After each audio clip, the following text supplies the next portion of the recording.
taking the fact that Amber is on stage today as a bit of a personal triumph because Amber first thundered into our office when she moved on from Novus, and literally what was meant to be a half an hour meeting turned into about 3.5 hours, which turned into me being in Bristol when she started with lounges, Cozy Club, and I was meant to meet her for a drink at 4 o'clock. The 5 o'clock train went, the 6 o'clock train went, the 7 o'clock train went. Basically, it ended up at 11:30 with me on the last train back to London, absolutely worse for wear, zigzagging my way around. It was monumental. And now every single time I see her at an awards ceremony, we're always like having one drink together, then we're going to go and get some work done. You know what I mean? So it's kind of one of them. The thunder, the drive, the energy, the enthusiasm. I mean, all that's happened kind of like over the last 15 years that I've known her is that it's become more refined, or maybe the surface has become more refined, but it's still juggernauting away underneath, which is kind of like the most incredible kind of thing to see. So I've asked you to do one of these every year for the past 7 years, and you've always declined. So why is this the year? Okay, is that on? Hi, everybody. The reason this is the year, I think, and I've given this some thought, is that I now feel, having taken over at New World 2.5 years ago, that I've actually got something to be pretty kind of to talk about, be proud about. I've always felt it's a bit, I don't know, a bit self-indulgent to sit on a stage for half an hour and talk about myself or my career. But I feel like it's been a big journey in the last 2.5 years, and so I feel like it's probably worth talking about. And I'm really old now as well, so. So just for those that don't know, I mean, and you're terrible at blowing your own trumpet. Like, I'm saying that to you as a mate, you know, I mean, terrible. But like, can you just like give everyone the headlines of what you've actually done within that business for those that don't know in the last 2.5 years?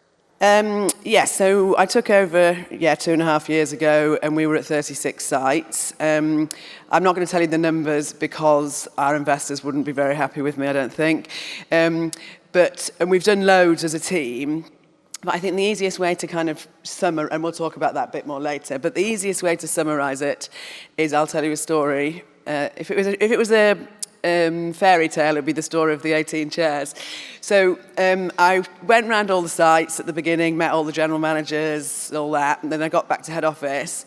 And I knew we were challenged around profitability. Sales were good, profit was not good. And I said to our CFO, cool, so what's the CapEx request process? Because we need some more furniture in some of the sites. And he said, well, specifically what? And I was like, oh, there's loads, but we need 18 chairs in site X because we've got empty seats at the tables. And he said, we can't afford 18 chairs, Amber. And I was like, oh, no. And I'd just come from Loungers, right? The best, most successful business in the country at the time. So I was like, oh dear, I don't know what I'm taking over here.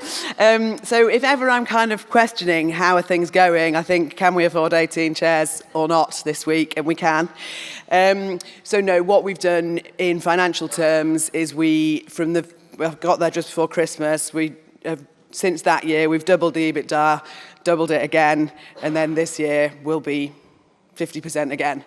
So I've told our private equity people that we can't keep doing the doubling. But yeah, so I'm pretty proud of that. When we did it with a shoestring.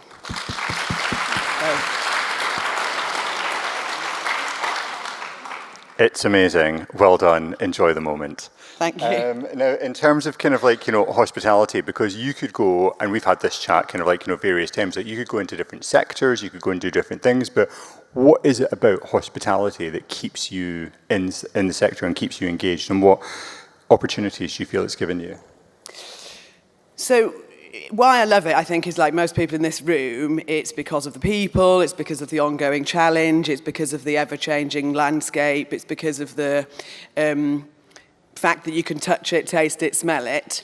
I think the opportunities it's given me are huge, and my career in hospitality is from part-time server to CEO, and I've done, as David McDowell was saying earlier, every role in hospitality in quite a linear way, actually. So it's given me a real home and real career with a great deal of depth. So I feel very passionately about that. And a subject that Christian and I talk about a lot is that I'm very proud of the hospitality sector in terms of welcoming people from all different walks of life, be that gender, socioeconomic backgrounds, and different ethnicities. However, what I feel passionately about, and I've been banging on about for ages, is that that's something our sector is very strong at, is welcoming everybody and creating a home. But actually then, as roles gain seniority, the people who have joined at that site level often haven't got the background, the education to apply for the opportunities as you grow. So either those opportunities disappear, or the opportunities present themselves, but the individual doesn't know how to apply or be confident enough to walk into the room or have the language required.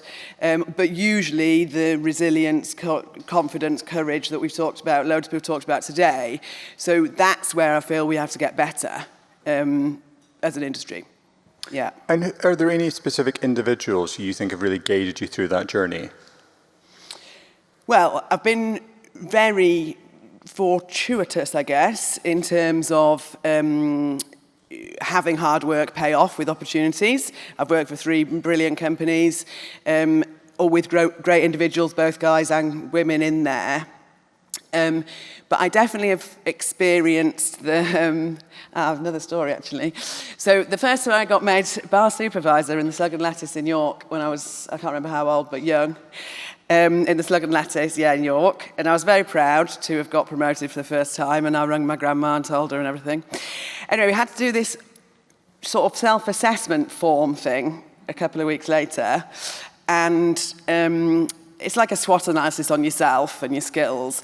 And I was completely freaked out because even though I knew how to be a bartender and a bar supervisor, I couldn't fill this form in. It was so formal and corporate. I mean, it was a supervisor's SWOT analysis, so it wasn't beyond the wit of man, obviously. But it was so I don't know, I'd never come across this kind of thing. I didn't have the language and the critical thinking because I'd left school at 16. I couldn't fill it in. I burst out crying to my boyfriend at the time. I mean, it's ludicrous to think back, but that feeling of I don't speak this language, but I do know how to do this job was really, I found it crippling, and it was a teeny thing, but it was really a big deal. And I've had that a few times, usually around written things. And I'm actually quite strong in languages and English, but I've had it when you're writing a board paper, and if you haven't got a degree education or an A-level, you haven't got the language or this level of being able to put it down on paper despite being a subject specialist, which I think I am after all this time. I know how to run bars and restaurants pretty well. So they've been the sticking points for me, I've felt. And people have helped me, obviously, but those particular feeling, and you feel it in your stomach of I don't know what the language of this world is. Hopefully I've got past that now, just to reassure my employers. But it was those moments that manifested for me in coming from a challenging background, very poorly educated background, that there was these barriers around capability, and I think we need to do better at equipping people on their way with how to overcome these fairly arbitrary barriers, really, so you don't get that horrible feeling. So, I mean, being the chief exec of a PE-backed business in the hospitality sector, I mean, that's no mean feat, you know what I mean? Yeah. And, it's the type of position, I'm all about visibility, and I think if you can't see it, you can't be it. I know that's a catchphrase and a bumper sticker, but I absolutely believe in it. So there's lots of people that will be looking at you kind of going, my God, what she's done, I want to do. And that creates really great pathways for people. When you actually get there and you're in that role and you're in that position, what surprised you? I mean, the ultimate power, was it everything that you thought it was going to be? I was fine with that, to be honest. What surprised me, I suppose the biggest difference is the dealing with, in my case, private equity. It could be, the founder or whatever. I've actually worked with founders before. This is very different to that. So I'm not sure much surprised me. What I think the realisation of what would have to change for me was this radical honesty, but not only to your team, but more to yourself and certainly to the stakeholders. Because those of you that work with private equity or founders or anybody, it's like, do it now, do it faster, make more money, more. And I get that that's the world, then that's the role, but you have to be the strength to push back and say, no, we can't do that this year, or no, I'm not doing another analysis on that scenario or another project plan or whatever. My chairman in this role taught me in the first 6 months how to do that really well, and I can't believe I can now do that. Or I can't believe a year ago that I could do that. And my exec team were like, how do you do that? And I was like, I don't know, but I do that now. So I was really, that was something that a boss or a mentor taught me in the last couple of years, that was like, right, okay, the radical honesty or clarity I've been able to build teams with to do upwards was a new skill, and thank God he taught me, because I wouldn't have survived. If I would have just said yes to everything, I wouldn't have survived. Wow, that's amazing. So in terms of the hospitality sector at the moment, it is challenging. Turning around a business as you have turned it around, I mean, you didn't have millions of pounds in the bank. No. I mean, barely had enough for 18 chairs. Do you know what I mean? Quite. So just some tips and hints for people that are out there who are struggling, who want to try and achieve the types of numbers that you've achieved. Yeah. What advice would you give them? So I'm not going to talk about the macro challenges at the moment and the politics and the world crises that we face, because I'm not an expert on that at all. But in terms of business turnaround and transformation, especially on a small budget, which frankly everybody has a small budget now, pretty much. Certainly with businesses that have been around a while, where it's a proper turnaround, it's not innovation from scratch. The first thing that we did, or this is more of a I did, and then it came onto the team, I suppose, was like paint a clear vision and report back on it regularly in terms of either just anecdotally report back or with numbers, because if what you're doing is a turnaround that is basically people's hard work, pretty much, you have to keep showing that the hard work's worth it. Because you can't say, here's a shiny new site, or here's a new brand that we've created. And you have to get some wins quite quickly for everybody to then keep generating the energy, to get in the wins, to generate the energy, and then eventually there'll be some cash. And then you can start investing with not just energy. But if what you're relying upon is belief, energy, vision, and the sort of like, we can do it, then you better communicate pretty regularly. And then the other thing I would say, again, in a turnaround scenario where funds are tight, is I've always said this, but it tested this at New World, was genuinely you can't let perfection be the enemy of good, because a solid 8 out of 10, just get going with it, and you can finesse it to a 9. Do you know? But like, you've got to get started, because if we still be sitting there tinkering with the strategy 2.5 years later, like we're done. So I would just say, just start. So in 3 years' time, when we're hosting this event in Buckingham Palace, and you come back and you're sharing your story with New World, what's the plan for the business? Where are you going to be 3 years' time? Well, if I knew that, Krishnan. No. So, with today's thoughts in mind, and with International Women's Day, and also just the idea, of thinking about diversity, equality, and inclusion, I think now, and some of you have heard me talk about this before in the last few weeks, but now we are in a position financially secure enough that we can actually start using the company as a force for good, and balancing the board, which we've done a lot of already, and making those conscious, very definite steps towards using the business to make people's lives better. And actually, all the things that I talked about at the beginning that I really believe in, when you're turning a business around for survival, and I don't mean to sound flippant, but like, we're talking about right-sizing the head office team, we're talking about closing businesses that lose money, we're talking about making a menu that's profitable, all that stuff. it was just, let's just get on with it. So now, for New World particularly, I feel excited to be in a position where we can start doing some stuff to add depth to the business and the reason for being in an organisation, rather than just keep going, not blindly, no, that's the wrong thing to say, not blindly, with great vision. But as in, we've just been running at it for the last 2 years, and now I feel like in this business, we can start to add the good stuff. So I guess before we come on to your team and all of that kind of side of things, I mean, there is, and I mentioned this at the head of the interview, the first time when I met you, there is this commercial anxiety within you. It's just like bubbling all the time. It's going out, it's grabbing everything, it's touching everything, it's doing everything kind of all the time in a very structured way, clearly. But where does this come from? Where did that, is there a catalyst? Twofold. So on a personal level, the catalyst is I was determined not to be poor, because I've been brought up very poor, and I don't know why. I thought there was better things out there, but I don't know, because there was nobody role modelling that in my life.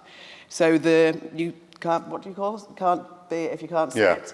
I couldn't see it, so I don't know. I remember being very young and thinking I'm going to be successful in some way, probably commercially. I don't know, that sounds a bit kind of, I don't know, shallow, but it very much wasn't shallow. It was very, very ingrained in I want a better life. So that was what drove me to be super ambitious.